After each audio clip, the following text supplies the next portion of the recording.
మీ బిడ్డగా, మీ అన్నగా, మీ తమ్ముడిగా దేశవ్యాప్తంగా చూస్తున్నా. మీ బిడ్డగా, మీ అన్నగా, మీ తమ్ముడిగా ఈ 32 ఏళ్లుగా జరుగుతున్న పోరాటంలో దేశవ్యాప్తంగా చూస్తున్నా. ఎక్కడ షెడ్యూల్ కులాల రిజర్వేషన్ల వర్గీకరణ జరగాలని ఏ రాష్ట్రంలో పోరాటం మొదలైనా ఆ రాష్ట్రంలో వర్గీకరణకి అనుకూలంగా ఉంటుంది. పోరాటం మొదలుగాని రాష్ట్రాల గురించి నేను మాట్లాడతలేను.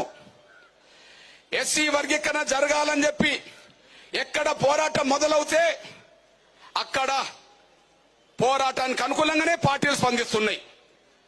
ఒక కర్ణాటకలోనే కాదు, తమిళనాడులోనే కాదు, లేదా ఆంధ్రప్రదేశ్ తెలంగాణలోనే కాదు, ఎక్కడ పోరాటం మొదలవుతే అక్కడ పార్టీలన్నీ అనుకూలంగా మాట్లాడుతున్నాయి. ప్రభుత్వం కమిషన్ వేసిన ఆ కమిషన్లన్నీ వర్గీకరణ జరగాలని కోరుకుంటున్నాయి. పోరాటంలో న్యాయం లేకపోతే కమిషన్లు ఎందుకు సపోర్ట్ చేస్తాయి? ఉదాహరణకు ఇప్పుడు పంజాబ్ లో ఆ ప్రభుత్వం ఉన్నది అనుకుందాం, పంజాబ్ లో ఆ ప్రభుత్వం ఉన్నది అనుకుందాం. అక్కడ ఎప్పుడో కమిషన్ పడ్డది, పంజాబ్ లో ఎప్పుడో కమిషన్ పడ్డది, గుర్నామ్ సింగ్ కమిషన్. ఇప్పుడు పంజాబ్ లో ఎస్సీ వర్గీకరణ అమలు జరుగుతుంది.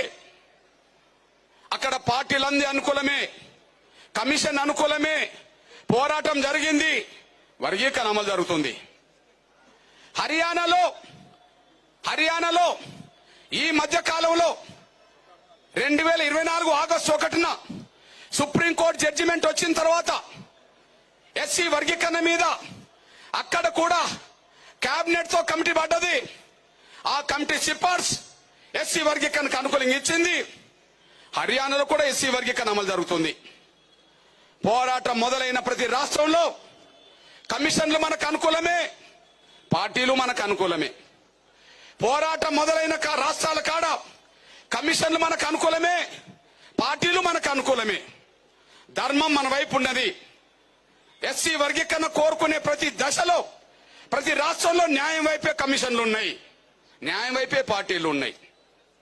ఇకపోతే ఉమ్మడి ఆంధ్రప్రదేశ్ లో షెడ్యూల్ కులాల వర్గీకరణ కోసం మొదలైన పోరాటం 94లో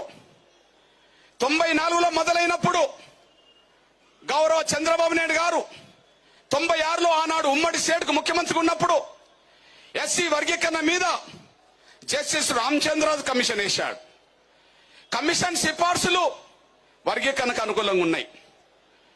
అప్పుడు చంద్రబాబు నాయుడు గారు ఉమ్మడి ఆంధ్రప్రదేశ్ లో శాసనసభలో తీర్మానం చేసి వర్గీకరణ చేశాడు. అన్ని పార్టీలు మనకు అనుకూలమే, ఆడ కమిషన్లు మనకు అనుకూలమే, రాజకీయ పార్టీలు మనకు అనుకూలమే. అదే సమయంలో కొంతమంది స్వార్థపరులు, ముఖ్యంగా మహిళలే, కొంతమంది స్వార్థపరులు ముఖ్యంగా మహిళలే సుప్రీంకోర్టుకు వెళ్లి వర్గీకరణకు అడ్డు తగిలిండ్రు. 2004లో సుప్రీంకోర్టు ఆనాడు యూపీఏ గవర్నమెంట్ కి ఒక నోటీస్ పంపింది. ఎస్సీ రిజర్వేషన్ల వర్గీకరణ మీద మీ అభిప్రాయం చెప్పండి, మీరు అనుకూలమా వ్యతిరేకమా అంటే మేము అనుకూలం కాదని చెప్పి కేంద్ర ప్రభుత్వం, అప్పుడు యూపీఏ ప్రభుత్వం, మన్మోహన్ సింగ్ ప్రభుత్వం సుప్రీంకోర్టుకు మేము అనుకూలం